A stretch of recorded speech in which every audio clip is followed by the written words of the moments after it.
While the world hailed her as the Empress of Soul, Gladys Knight was living a double life that was costing her thousands every single night. In the dark corners of Las Vegas, the voice behind Midnight Train to Georgia was losing a battle she couldn't outrun. Until one morning, a single missed phone call changed everything.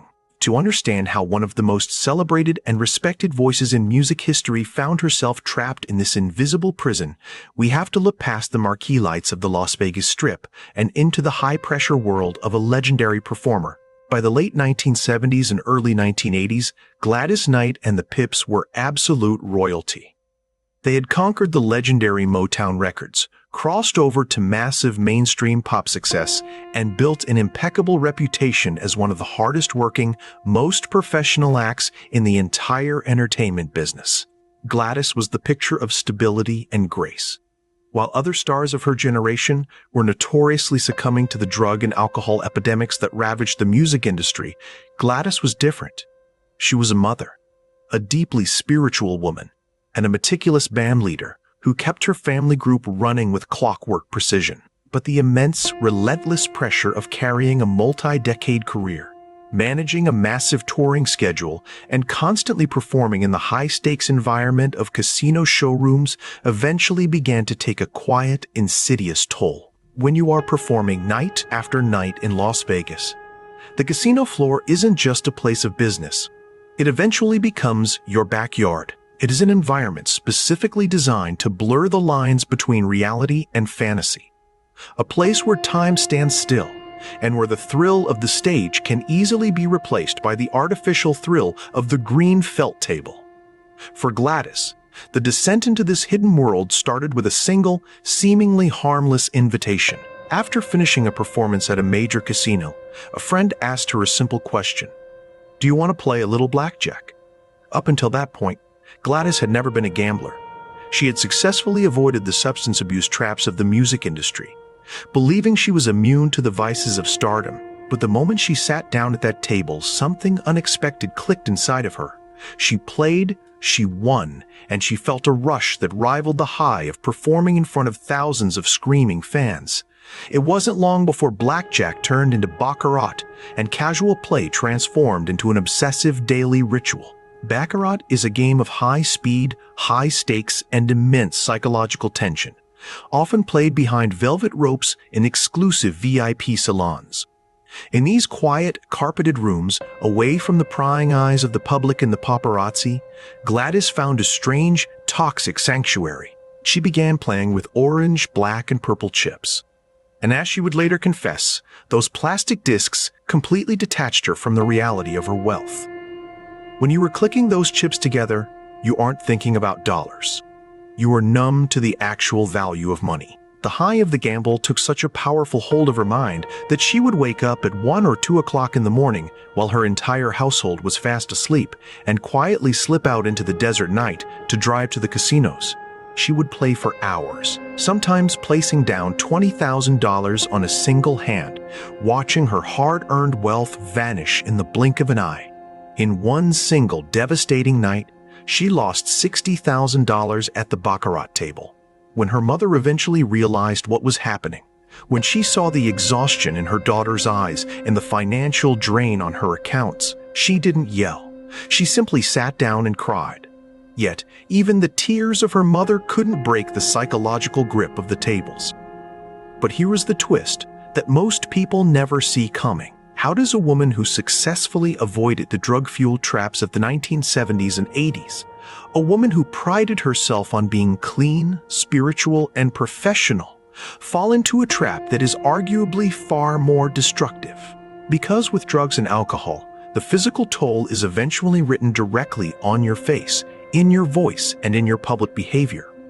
With a gambling addiction, the disease is entirely invisible. You can stand on a grand stage in front of 10,000 adoring fans, look absolutely pristine in a glittering gown, sing with the voice of an angel, and be completely bankrupt inside. The world looks at you and sees the Empress of Soul, while you look in the mirror and see a hostage. It is a slow, silent erosion of the soul, where the thrill of winning is quickly replaced by the desperation of chasing your losses. and where the shame of your secret forces you deeper and deeper into isolation. The ultimate crisis did not come from a financial ruin that made the headlines, nor did it come from a public arrest. It came on a quiet morning that should have been like any other.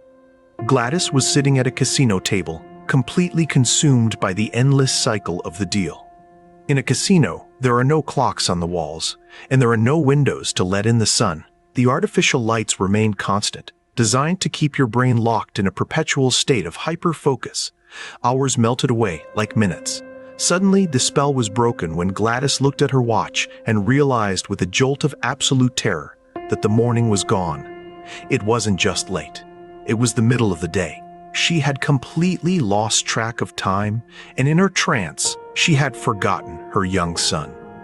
She had failed to get him ready for school, leaving him stranded and forgotten while she chased card combinations on a green felt table. In that instant, the glamour of the high-roller lifestyle evaporated. A wave of physical sickness washed over her right there at the table.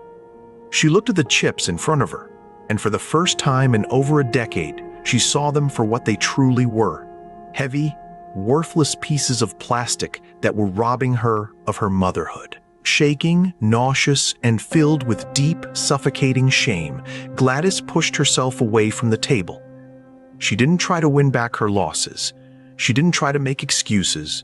She walked straight past the security guards, past the flashing slot machines, and went directly to a public payphone in the casino lobby. With trembling fingers, she dialed the number for Gamblers Anonymous. When a woman's voice answered the call, Gladys broke down. She didn't hide behind her famous stage name, nor did she try to downplay the severity of her situation. She simply said, "I am Gladys Knight. I am sick, and I need help." The sponsor on the other end of the line didn't ask her for details, didn't ask how much money she had lost, and didn't judge her. She simply asked, "Where are you?" When Gladys told her the name of the casino, the sponsor replied with words that would echo in Gladys's mind for the rest of her life, "You stay right there. I am coming to get you." That moment of surrender at a dirty casino payphone was the true turning point of Gladys Knight's life. It required her to completely strip away the protective armor of her celebrity status and admit her deepest vulnerability. The journey of recovery was not an overnight miracle. It was a grueling, day-by-day process of rebuilding her self-worth and confronting the underlying emotional voids that the gambling had temporarily filled. She had to learn how to live without the adrenaline rush of the tables and find peace in the quiet, mundane moments of everyday life. To do this, Gladys leaned heavily on her unbeatable faith. She reconnected with her spiritual roots, eventually joining the Latter-day Saint faith and channeling her immense musical talents into gospel music, directing the Saints' Unified Voices Choir and winning Grammy Awards for her spiritual performances. She proved that recovery is not about erasing your past, but about using your scars to guide others out of the dark. This story serves as a profound case study in the psychology of celebrity vulnerability. We often look at icons like Gladys Knight and assume that their wealth, talent, and fame shield them from the struggles of ordinary human existence. But the reality is that the pressures of stardom often amplify these vulnerabilities, creating a perfect storm where isolation and addiction can thrive. The casino industry, especially during the golden era of Las Vegas, was meticulously designed to cater to high-earning entertainers, offering them private sanctuaries that felt like safe havens but were actually designed to systematically extract their fortunes. Many of Gladys's peers did not survive these traps, losing their lives, their families, and their legacies to various forms of addiction.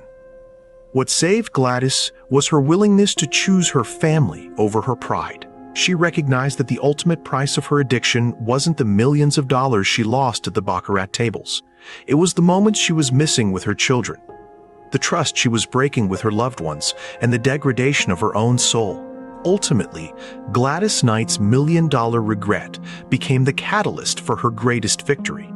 She showed the world that the true measure of a person's character is not how high they can climb, but how they choose to stand up when they have hit rock bottom.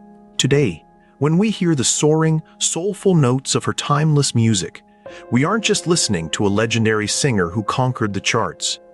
We are listening to a survivor who walked through the fire, faced her deepest demons, and had the courage to choose the midnight train back to her family, back to her faith, and back to herself. If you want to understand how other musical legends fought their own silent battles away from the spotlight, click on the video on your screen right now, and we will dive into another untold story of resilience and redemption.